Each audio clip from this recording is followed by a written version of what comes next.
What's going on, guys? It's Jordan de Jong here, and today I want to talk to you about getting the lowest price possible when negotiating on property. And even one better, trying to get a real estate agent to bid against themselves before putting in your next offer.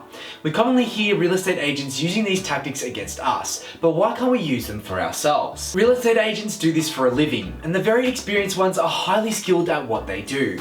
They understand that our human emotions play a massive role when negotiating, and they try and use it against us. However, they do have a property to sell, and without it being sold, they don't have any commission. So that's our game plan. We're trying to play their emotions when trying to get the sale done. The strategies talked about in this video are very geared towards a private sale, generally in a buyer's market where there isn't 5 other parties also interested in purchasing the same property. It's best performed on a one-on-one negotiation environment. I'm planning to do a series on how to bid at auction in an up-and-coming video, so make sure you subscribe and hit that notification bell so you don't miss it. What inspired me for this video was a book I recently finished reading called Never Split the Difference, Negotiating as If Your Life Depended on It by Chris Voss. Chris is a former FBI hostage negotiator, and you may be thinking, what does hostage negotiation have to do with property negotiation? Well, I thought the same thing too, but there are some phenomenal insights inside this book that are generic and can be applied to multiple scenarios. I've also done another video on how to negotiate on property, which takes more of an overview approach of the whole process, and when it is a potentially good time during the auction campaign to make a pre-auction offer.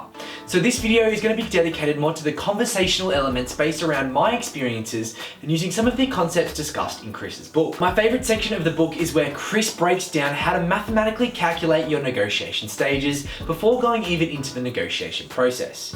This is so critical because you already know what your next move is going to be at every step of the journey. You're not going to be reactive and trying to find a price to just make that deal happen. It's so easy for us to be given a range of say $480,000 to $520,000 and just presume that we should start the negotiating at that $480,000 mark and try and split the difference to meet halfway at $500,000. But this is exactly what the agent wants you to do, and this is why they set that range instead of a price. They set that lower anchor of $480,000 to try and get you excited about that lower price, and then anchor you higher at that $520,000 mark to make you think that it's worth much more than it actually is. Of course, what they will say to you is a property is worth what someone's willing to pay for it. And in a heated seller's market, this is somewhat true. Even that top end of the range can get blown out of the water when there's more than 3 very interested parties. And this is why I try and avoid buying in a very heated market at all costs. Even though these techniques will work in majority of cases, sometimes you can't control what other buyers' emotions will do. In a buyer's market, however, you are in control, and this is why doing your due diligence is so important. Start by looking at all of the recent sales, compare some similar ones, look for some historical sales of that property and see how much it's been sold for before. See what's happening in other auctions and other open homes and get an overall gauge for the current market. This way, we can fully educate ourselves on what we think is the true market value for the property. And we can start here by setting our target price. For me personally, this would be the absolute maximum I would pay for that specific property. So even if I've seen some other market comparables that have come in at a lower price, I would be considering if I was happy to lose out on this property for just an extra 10 grand. In the big scheme of things, if I was buying a property, it would be under the impression that I was never going to sell it. I know never say never, but even after 10 years of compound capital growth, it would make that extra 10 grand look like a silly amount of money to lose out on the property for.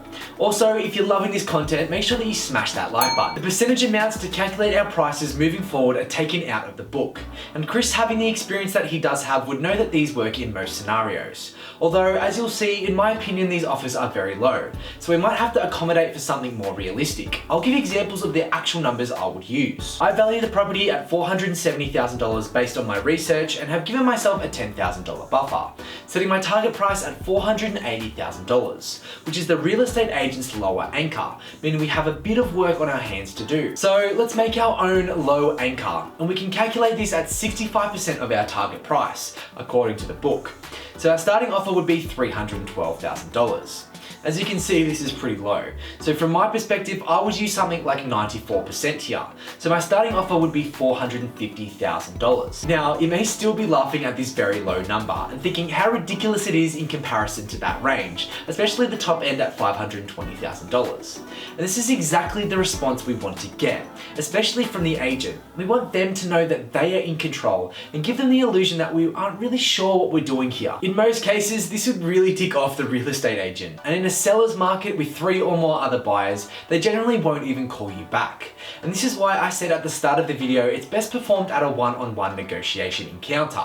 However, all we're doing here is anchoring the agent very low and letting them know that they might be up for a bit of a price drop discussion with their vendor. This helps them prepare for that real negotiation they need to have with their client, rather than focusing on the negotiation that they need to have with us. And from the offset, we have the agent working for us and against their client, rather than the other way around. But before we even put in our offer, we need to calculate our 3 raises of decreasing increments, meaning that they need to come down further and further every time.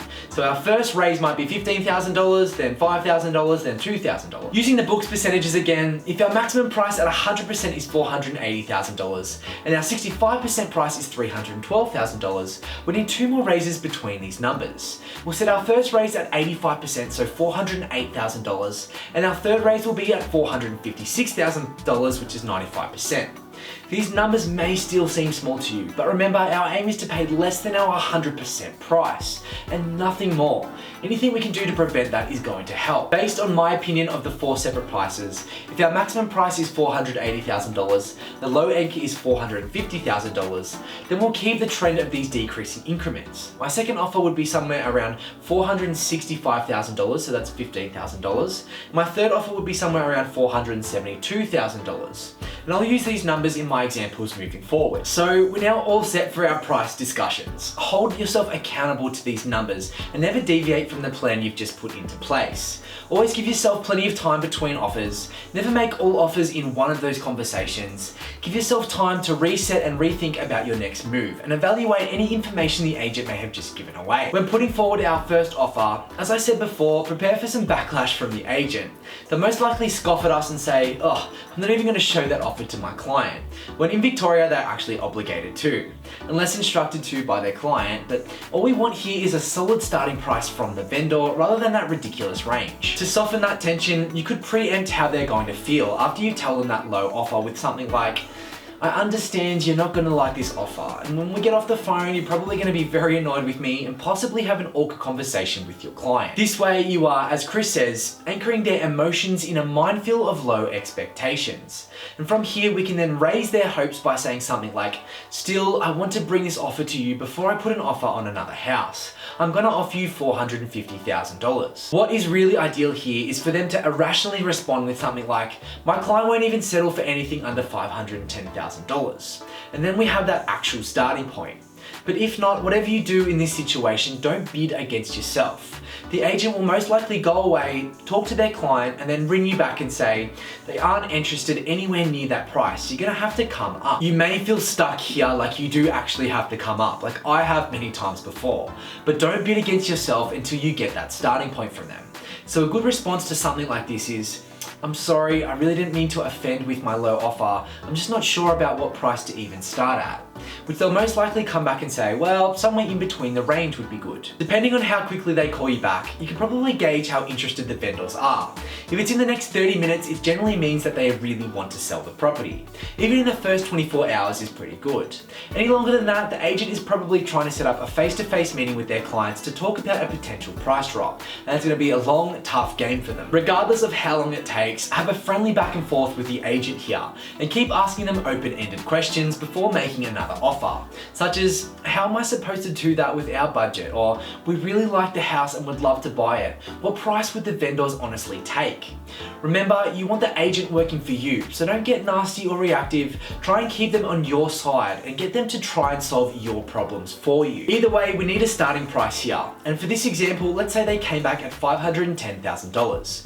Act surprised at this number and say you'll have to talk to your bank or mortgage broker about how much you can potentially borrow. I would leave this until midday the next day, but call them back and it's okay to make a counter offer here and say something like, "Look, your offer's very generous. I'm sorry, but it just doesn't work for me. We really love the house and want to make a deal happen. Talking to my bank, we can only come up to $465,000, which is our 85% price or that second raise." This lets the agent know that you really are interested and you're not just playing around with these low offers. Again, the agent will most likely try and get you up higher here, playing with your ego on the price or maybe suggesting that they're about other interested buyers now, but you can use this to your advantage by asking, well, how many contracts of sale have gone out, or how many building inspections have been done? And if they're being honest, which they're obligated to be, you'll have a great deal of additional information to use at your disposal. Stay strong, don't bid against yourself, and wait for the agent to respond with the price. And hopefully they can start getting a little bit more serious from here. Look, all things being serious, my client won't sell for anything under $500,000. And from here, we go into another round of open-ended questions instead of immediately taking another offer. I'm sorry, but I'm afraid I just can't do that. How am I going to be able to borrow that amount of money? The goal is to get the agent to come down as low as possible, potentially bidding against themselves. Until finally, I would say to them, can you get your client to put that offer on a contract and send it over to me? Most of the time, this is what the agent does to you, and they'll say something like, I can't give my client that offer unless it's on paper, or to let them know you're serious, you need to sign this contract and give me a holding deposit of $1,000. But in a buyer's market, we can use this against them. This way, you're getting the vendor to commit contractually to that price. But regardless if you get it on paper or not, let's say they come back at $495,000. We can now move to our third offer. I'm sorry, but the absolute maximum the bank will allow me to borrow is $472,000. How can we please make this deal work? Again, trying to get the agent to solve your problems. Another round of open-ended questions might be able to get you down to $485,000 on paper. And if so, you've pretty much got the cat in the bag. But instead of making that final offer at $480,000 flat, use a precise non-round number such as $478,300. It gives that number a credibility, like you've seriously done your calculation and that's the absolute limit that you can go to. You might even say that you've been borrowing that extra $6,300 from a family member or something. To reinforce that you're at your absolute limit, try and throw something in non-monetary like going unconditional to finance, but as long as you are pre-approved for more than that final number, or you're going to take a 60-day settlement instead of a 90-day settlement, which works for them. This makes the agent think that you're trying to do anything you can to get that deal done and completely capped out at that price. This should seal the deal, and if not, you've set your limit at $480,000. No matter how emotionally attached you've gotten throughout the process, it's best to just walk away here.